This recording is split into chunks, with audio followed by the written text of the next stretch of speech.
Hey guys, what's up? It's Josh here, back with another Kansas City Chiefs related video, and today I wanted to talk about potential Chiefs free agent targets. So before we get into specific players that the Chiefs should go for, let me just say this. There's a lot of people out there that kind of have a misconception of the cap space that the Chiefs have. So right now they're currently $20 million over the cap, okay? But they have a series of restructures and cuts that they're going to have to do this offseason that will make them plenty of money, like Alex Okafor, Eric Fisher, Mitchell Schwartz potentially, Tyreek could restructure, Travis Kelce could restructure. I think Mahomes, if he were to convert his signing bonus, would save like $17 million alone.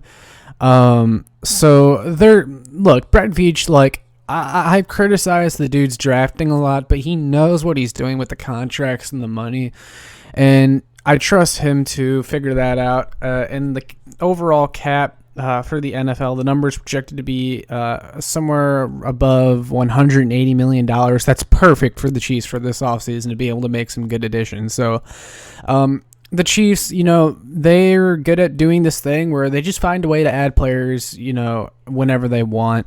They'll have enough money, and fans just don't freak out. The Chiefs will be fine. They'll have plenty of money to make some good additions this offseason, that's for sure. But I have a short list of guys that I really want to see the Chiefs pursue this free agency, and I want you to keep in mind, I'm not saying that the Chiefs should sign all of these guys, but obviously I'm going to have multiple suggestions or several suggestions, but don't take that as I think the Chiefs are going to sign all these guys. Just, the more options, the better. Let's start off with suggestion number one, and that is cornerback Patrick Peterson. So it's been reported and confirmed that the Cardinals and Patrick Peterson are parting ways this offseason. Patrick Peterson will be a free agent. He's kind of getting up there in age a little bit, and he just doesn't quite fit the Cardinals' timeline, which makes sense why they'd be moving on. But, Peterson is still a good cornerback. He's coming off a 60 combined tackle, 3 interception season, still a really solid player. And this is definitely a guy. And look, the consensus around the league is that a lot of players this offseason are going to be signing these one-year deals and just signing with contenders because the cap is lower than anticipated because of COVID and everything. So a lot of players are going to be betting on themselves and then cashing in next year. So Patrick Peterson could be one of those guys, or he could just be at the point of his career where he just wants to win. And the Chiefs fit that bill for him. And the Chiefs and Patrick Peterson have been linked for a long time. It's been reported that the Chiefs had trade interest in him in years past. And look, here's the thing.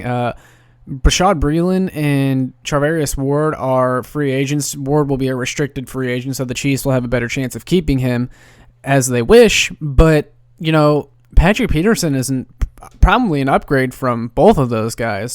So could you imagine replacing one of those with Peterson? I do like Breeland. I want the Chiefs to maybe at least attempt to keep him at a low number. You'll have to watch my YouTube video that I made before talking about the pending Chiefs free agents and who I said they should keep and let walk. And I like Breeland more than Ward, and I think Ward topped out as a player in 2020 and struggled a lot, but he's still much cheaper, and he's cost controlled. He's a good third or fourth corner to have. But I think the Chiefs could definitely improve there. However, I think they're going to keep him over Breeland just because of the fact that, he's a restricted free agent. So, yeah, Patrick Peterson would be a great addition to this roster, and we'll have to see what happens.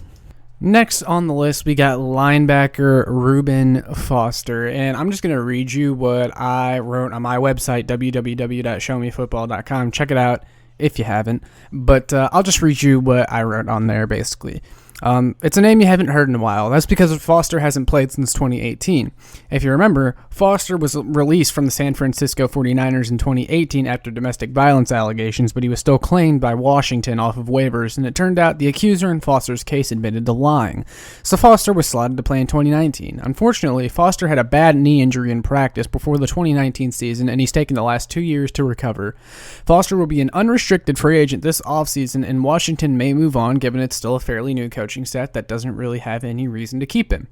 This screams reclamation project for Brett Veach, who loves former first-round picks like Foster, who everyone knows is super athletic and doesn't miss many tackles. Foster may be an interesting addition that Kansas City can get for the minimum, especially when you consider Hitchens is probably, I'm not going to say on his way out, but, trending towards the end of his contract. You never know what could happen. Damian Wilson's a free agent too. Reuben Foster may be a high upside guy that, has some untapped potential that the Chiefs could bring in. I'd really love this one if he's available for the minimum. Next, we got wide receiver Marvin Jones. I would love Marvin Jones. I think he'd be a perfect fit in Kansas City. A lot of Chiefs fans have thrown out the idea of like, oh, what if we get Allen Robinson? Look, the Chiefs are not getting Allen Robinson. Allen Robinson is like a $15 to $20 million per year receiver.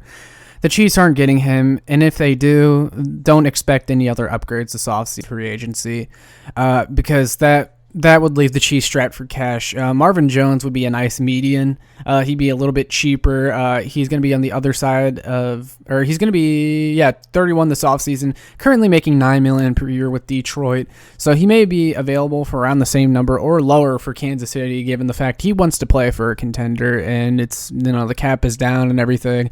I think this would be a perfect fit. And not only that, but he's a bigger, more physical wide receiver, about 6'2", 200 pounds, coming off a great year, 978 yards and 9 touchdowns on 76 receptions.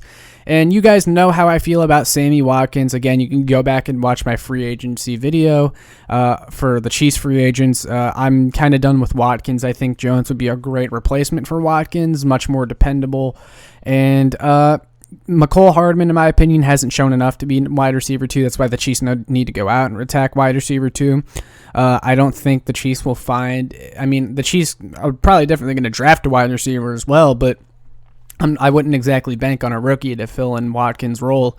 So I would love to get a free agent like Marvin Jones. And a lot of Chiefs fans, in the draft, they're thinking, I love Kadarius Toney.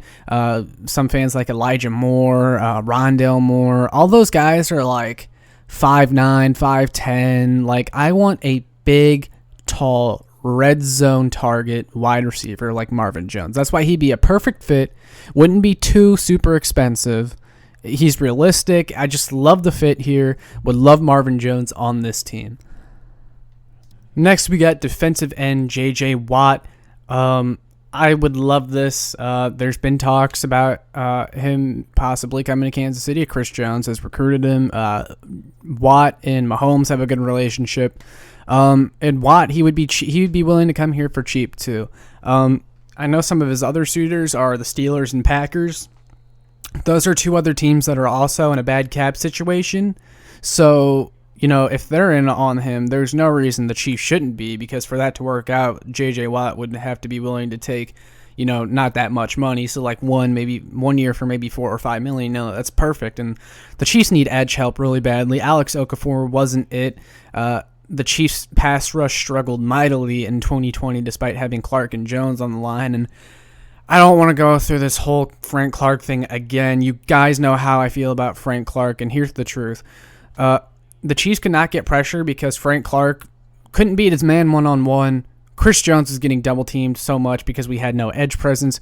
Having J.J. Watt, who had similar production to Clark, around the same sack numbers, 5 sacks to Clark's 6, and he had more solo tackles than Clark and so on. And not only that, but J.J. Watt was double-teamed significantly more in 2020 than Frank Clark.